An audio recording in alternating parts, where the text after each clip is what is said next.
Hello and welcome to our channel most and more. आज हम बात करेंगे इंग्लिश सब्जेक्ट के सिलेबस की और हम उसी के साथ आज एक टॉपिक भी स्टार्ट कर लेंगे जो है एरर स्पॉटिंग।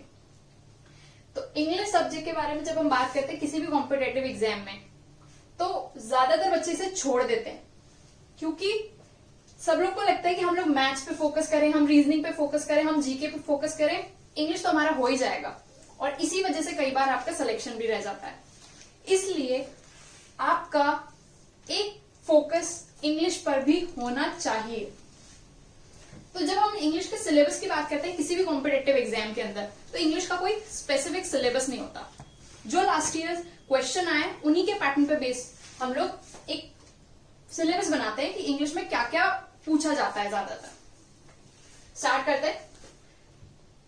सबसे पहले आता है सेंटेंस करेक्शन, फिर आता है एरर स्पॉटिंग, फिर आता है active passive voice, para jumbles, फिर आता है idioms and phrases, antonyms synonyms, one word substitution, cloze test. Cloze test क्या होता है?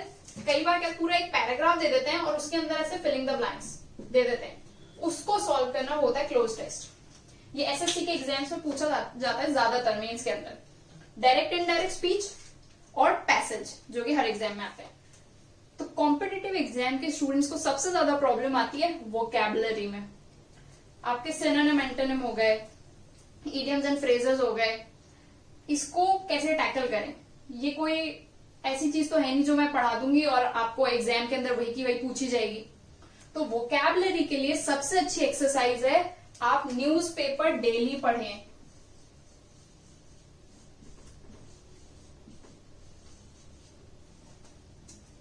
अपना ये रूटीन बना लें कि आप 1 से 1.5 घंटा न्यूज़पेपर डेली पढ़ें। कोई भी इंग्लिश न्यूज़पेपर ले लीजिए, द हिंदू ले लेंगे बहुत अच्छा है क्योंकि द हिंदू से आपके 2 फायदे हो जाएंगे। एक तो आपकी वोकैबुलरी अच्छी हो जाएगी, दूसरा जनरल नॉलेज पार्ट भी आपका बहुत स्ट्रांग हो जाएगा। न्यूज़पेपर में ज्यादा जो कंसंट्रेट करने वाली बात है वो होगी आपके एडिटोरियल्स। एडिटोरियल्स पे आप ज्यादा ध्यान दें। एक दिन समझ नहीं आएगा, 2 दिन समझ नहीं आएगा, लेकिन अगर आप उसे रेगुलरली पढ़ते रहेंगे 15 दिन बाद आपको समझ में आने लगेगा। और कुछ दिनों बाद आप देखेंगे कि जो आप वर्ड ऑलरेडी पढ़ चुके हैं वो फिर से रिपीट हो रहे हैं। तो वो आपकी मर्जी है आप कैसे पढ़ना चाहते हैं। चाहे तो आप उसे एक कॉपी के अंदर नोट कर लीजिए जो भी वर्ड्स है, और अगर अपने दिमाग में स्टोर कर सकते हैं तो बहुत अच्छी बात है। तो आपको न्यूज़पेपर पढ़ने की आदत डालनी पड़ेगी अगर आपको अपनी वोकैबुलरी अच्छी करनी है। न्यूज़पेपर पढ़ लीजिए। कोई अगर आपको बुक्स अच्छी लगती हैं तो वो बुक्स पढ़ लीजिए, जिसमें आपका इंटरेस्ट हो वो कर लीजिए। लेकिन वोकैबुलरी अगर आपको इंक्रीज करनी है तो ये काम आपको करना ही पड़ेगा। ठीक है, तो अब हम बात करते हैं एरर डिटेक्शन। एरर डिटेक्शन एक इंग्लिश का ऐसा टॉपिक है जो हर कॉम्पिटिटिव एग्जाम में पूछा जाता है। कोई भी एग्जाम ले लो, एसएससी ले लो, बैंक ले लो, यूपीएससी में भी अगर आप देखोगे तो आता है। तो एरर डिटेक्शन एक ऐसी चीज है जो सब एग्जाम्स में आती है। अब एरर डिटेक्शन किस किस टाइप से आ सकते हैं? इसके बहुत सारे टाइप्स हो सकते हैं पर मेजर 5 मैंने आपको बताए हैं यहाँ पे। Tenses, prepositions, articles, verb agreement और वॉइस, एक्टिव पैसिव वॉइस। तो आज हम देखेंगे पहले आर्टिकल्स और subject verb agreement. Next lecture में हम टेंसेस, प्रेपोजिशंस और वॉइस लेंगे। ठीक है, आर्टिकल्स की बात करते हैं। आर्टिकल्स क्या क्या होते हैं आपके? ए, एन, द। ये पढ़ा होगा आपने बचपन की ग्रामर में कि ए, एन, द आपके आर्टिकल्स होते हैं। फिर क्या पढ़ा होगा कि एन जो है आपका वो आपका वोवेल्स के साथ लगेगा, ए, ई, आई, ओ, यू, और बाकी कॉन्सोनेंट्स के साथ लगेगा आपका ए। ये कंसेप्ट आप हमेशा से बचपन से पढ़ते हुए आ रहे हैं, तो इसी कंसेप्ट के साथ हम 2-3 एग्जाम्पल लेते हैं। ये 4 मैंने आपको यहाँ पे एग्जाम्पल दिए हैं। अब यहाँ पे हम फिल करना स्टार्ट करते हैं। हमने बचपन से क्या पढ़ा है? ए, ई, आई, ओ, यू जहां होगा वहां एन लग जाएगा, जहां ये नहीं होंगे वहां ए लग जाएगा। चलो स्टार्ट करते हैं। यूनिक, यूनिक के आगे आप क्या लगाएंगे? आप लगा देंगे एन। क्यों? क्योंकि यहाँ पे यू है। अम्ब्रेला के आगे आप क्या लगाएंगे? एन। क्यों? क्योंकि यहाँ पे यू है। यूजेज के आगे आप क्या लगाएंगे? एन। यहाँ पे यू है और यहाँ पे बी है, तो यहाँ आप क्या लगाएंगे? ए। आपको क्या लगता है अपनी जो सारे आंसर लगाए वो सारे सही हैं? नहीं, ये गलत हैं। जो हम बचपन से पढ़ते हुए आ रहे हैं ये तो आपका कंसेप्ट ही गलत हो गया। नहीं, ऐसा नहीं है। बचपन से आपने रटा था कि ए ई आई ओ यू जहां आएगा वहां हम लगा देंगे एन, लेकिन ऐसा नहीं होता। एन आपका कहां लगता है? जहां वॉवल्स की साउंड आती हो, वॉवल्स की साउंड आती हो। जैसे अम्ब्रेला में क्या साउंड आया आपका? अ क्या है आपका? वॉवल, तो यहां क्या लगेगा? एन। यूनिक में आपकी किसकी साउंड आ रही है? य, यूनिक, तो य आपका क्या है? कॉन्सोनेंट, तो यहां क्या आएगा? एन नहीं, यहां आएगा ए। यूसेज में आपका किसका साउंड आ रहा है? यूसेज, य, यानी कि यहां क्या आएगा? ए।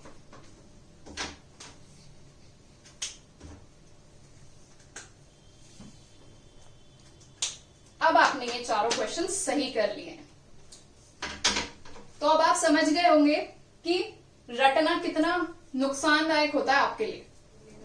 चलो अब हम दो एग्जाम्पल देखते हैं।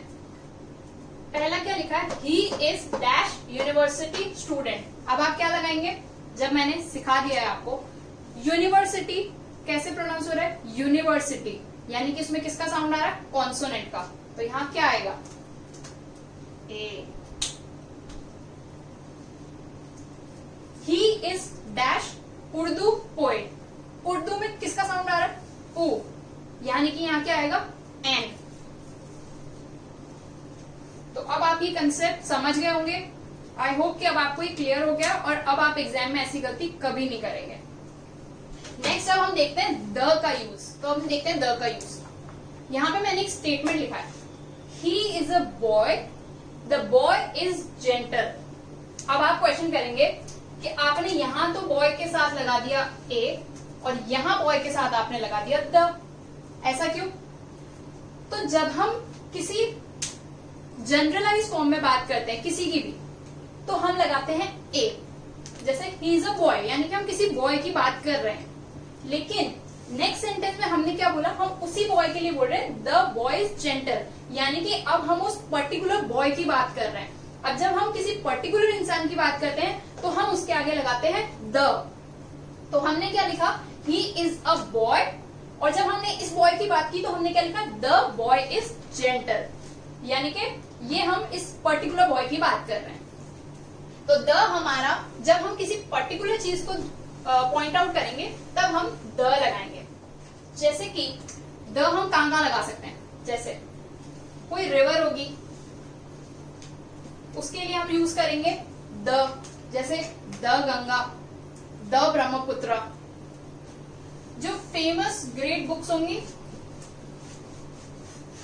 जैसे द बाइबल, द गीता, तो उनके लिए हम यूज करेंगे द। और कहां का द यूज कर सकते हैं हम लोग? कोई फेमस माउंटेन है, माउंटेन रेंज है, द हिमालयाज, तो हम यूज करेंगे द। न्यूज़पेपर्स हैं, उनके लिए हम यूज करेंगे द, जैसे the Hindustan times, the New York times, उनके लिए यूज करेंगे हम द। किसी क्लास को डिफाइन कर रहे हो हम, जैसे कि काउ है, लायन है, डॉग है, ये क्लास हो गई। तो जब हम किसी क्लास की बात करेंगे तब भी हम क्या लगाएंगे? द। ये तो हमने बताया कि द कहां कहां लग सकता है। अब हम देखते हैं द कहां कहां नहीं लगेगा। जब हम किसी कंट्री की बात करेंगे तो हम द नहीं लगाएंगे। जैसे हम द चाइना नहीं बोलते, द इंडिया नहीं बोलते, लेकिन अब आप इसमें मुझे क्वेश्चन करोगे कि हम द यूएसए क्यों बोलते हैं? तो हम द यूएसए इसलिए बोलते हैं क्योंकि यूएसए ग्रुप ऑफ स्टेट्स है, यूनाइटेड स्टेट्स ऑफ अमेरिका, यानी कि वो ग्रुप ऑफ स्टेट है। जब हम किसी ग्रुप की बात करेंगे, जैसे कि मैंने आपको पहले बताया था क्लास की बात करेंगे, ग्रुप की, तब हम द लगाएंगे, यानी कि द यूएसए, द यूएसएसआर, इनके साथ लगेगा द। लेकिन नॉर्मली जब हम किसी कंट्री की बात करते हैं तो हम द नहीं लगाते। अब हम द कहां कहां लगाएंगे और नहीं लगाएंगे? सॉरी, जब हम किसी का नाम लिख रहे होंगे, जब हम किसी का नाम लिखते हैं तो हम द नहीं लगाते, जैसे मैं अपना नाम आंचल लिखती हूँ तो मैं द आंचल नहीं लिखूंगी। वैसे ही जब हम लैंग्वेजेस की बात करते हैं तब भी हम द नहीं लगाते हैं, जैसे कि द हिंदी, ये नहीं बोलेंगे हम। तो हमने बात कर ली ए एंड द की। अब हम बात करते हैं इनके कुछ एग्जाम्पल्स की वर्ब्स के साथ, कि जब हमें कोई सेंटेंस दिया होगा तो हम इनके साथ कौन सी वर्ब यूज करेंगे। तो अब मैंने यहाँ पे 2 स्टेटमेंट लिखे हैं, पहले को एनालाइज करते हैं। द पोएट एंड राइटर, मैंने क्या लिखा है, द पोएट एंड राइटर, यानी कि मैं किसी एक ही इंसान की बात कर रही हूँ जो कि पोएट भी है और राइटर भी है। तो जब हम किसी एक इंसान की बात करेंगे तो हम कौन सी वर्ब लगाएंगे, सिंगुलर वर्ब लगाएंगे। सिंगुलर वर्ब कौन सी होती है, इज, वॉज, हैज, ये आपकी होती है सिंगुलर वर्ब। तो यहां क्या लगेगा, सिंगुलर वर्ब। अब नीचे मैंने क्या लिखा है, the poet and the writer, यानी कि यहां 2 लोगों की बात हो रही है, एक पोएट है और एक राइटर है। तो इसके साथ क्या लगेगा, प्लूरल वर्ब। प्लूरल वर्ब क्या होती है, आर, वर, हैव, ये आपकी क्या हो गई, प्लूरल वर्ब हो गई। ठीक है, चलो अब इसमें हम और एग्जाम्पल देखते हैं। तो हम कुछ एग्जाम्पल लें, उससे पहले हम थोड़ा कुछ सब्जेक्ट वर्ब एग्रीमेंट के बारे में पढ़ लेते हैं, फिर हम उसके क्वेश्चंस देखेंगे। सब्जेक्ट वर्ब एग्रीमेंट क्या है। सब्जेक्ट आपके 2 तरह के होते हैं, सिंगुलर, प्लूरल। ठीक है, सिंगुलर के साथ लगेगी सिंगुलर वर्ब, प्लूरल के साथ लगेगी प्लूरल वर्ब। ठीक है, तो बहुत इजी है, समझ में आ गया, इसमें कुछ भी नहीं था। लेकिन जब क्वेश्चन करने लगेंगे कुछ समझ नहीं आएगा। चलो क्वेश्चन करते हैं। तो यहाँ पे मैंने 3 स्टेटमेंट लिखे हैं। चलो अब इसमें हम बढ़ते हैं, कुछ क्या करना है। Ram and Shyam dash good friends. तो अभी हमने पढ़ा था जब हम सिंगुलर सब्जेक्ट देखेंगे तब हम क्या लगाएंगे, सिंगुलर हेल्पिंग वर्ब। जब हम प्लूरल सब्जेक्ट देखेंगे तो हम क्या लगाएंगे, प्लूरल हेल्पिंग वर्ब। यहाँ राम और श्याम क्या है, प्लूरल, 2 लोग हैं, तो यहाँ क्या लगेगा, मैं आपको दोनों लिख देती हूँ, सिंगुलर और प्लूरल, ताकि आपको क्लियर हो जाए। सिंगुलर वर्ब और प्लूरल हेल्पिंग वर्ब। सिंगुलर में आपका आता है इज, वॉज, हैज, इसमें आता है वर, आर, हैव। तो अब आप देखें और लगाएं। राम एंड श्याम आपके हो गए प्लूरल, प्लूरल में हम क्या लगाएंगे, आर। तो यहां क्या आ जाएगा, are. Ram and Shyam are good friends. नीचे देखो, Delhi and Gurugram dash very hot weather. यहां क्या आएगा, यहां फिर वही हमारा प्लूरल सब्जेक्ट है, तो यहां हमारे क्या आएगा, प्लूरल हेल्पिंग वर्ब, क्या लगेगा, हैव। तो लिख दो, have, Delhi and Gurugram have very hot weather. नीचे देखो, I and my sister dash going to market. फिर से क्या है, प्लूरल, क्या लगेगा, और। ये क्वेश्चन आपने बड़े आसानी से कर लिया। ठीक है, अब हम इसमें देखते हैं थोड़े से कॉम्प्लेक्स एग्जाम्पल्स। यहां पे मैंने एक स्टेटमेंट लिखा है, ही गोज टू मार्केट। अब आप इस स्टेटमेंट में देखेंगे ये क्या है, सिंगुलर सब्जेक्ट। ठीक है, इसके आगे मैंने क्या लिखा है, गोज। तो आपने पढ़ा होगा जब भी कभी ही, शी, इट आता है तो इनके साथ आपकी क्या लगती है, सिंगुलर हेल्पिंग वर्ब। और आपके वर्ब के साथ क्या लगता है, ईएस या एस।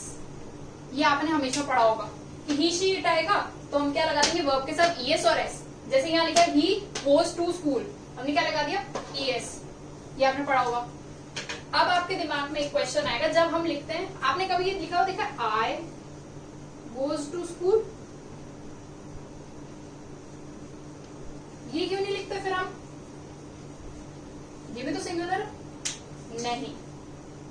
हम ऐसा नहीं लिखते क्योंकि यहाँ पे हमने सिर्फ ये याद किया हुआ रहता है कि ही शी इट आएगा तो हम उसके साथ वर्ब के साथ ईएस या एस लगा देंगे, लेकिन ये रूल नहीं है। रूल आपका क्या कहता है, थर्ड फॉर्म के साथ हम क्या लगाते हैं, वर्ब में ईएस या एस। अब आप मुझे बताओ, आई आपका थर्ड फॉर्म है? नहीं, आई आपका फर्स्ट फॉर्म है। तो इसीलिए आई के साथ ईएस नहीं लगता है, ईएस या एस। अब आप पूछेंगे first form, second form, third form होती क्या है? तो अब मैं आपको बताती हूँ first form, second form, third form क्या होती है। फर्स्ट फॉर्म क्या होती है, जो बात कर रहा है, जैसे आई, मैं बात कर रही हूं तो आई, ये आपकी हो गई फर्स्ट फॉर्म। जैसे बता रही हूं मैं कुछ, यू, वो आपकी हो गई सेकंड फॉर्म।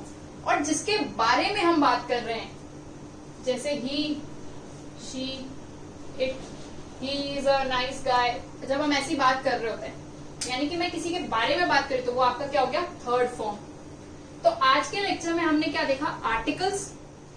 तो आज के लेक्चर में हमने पढ़ा आर्टिकल्स के बारे में, सब्जेक्ट, वर्ब, एग्रीमेंट के बारे में। नेक्स्ट लेक्चर में हम इसे ही कंटिन्यू रखेंगे और भी इंग्लिश के इंटरेस्टिंग टॉपिक्स हम पढ़ते रहेंगे। तो इस वीडियो को लाइक करना ना भूलें और हमारे चैनल को सब्सक्राइब जरूर करें।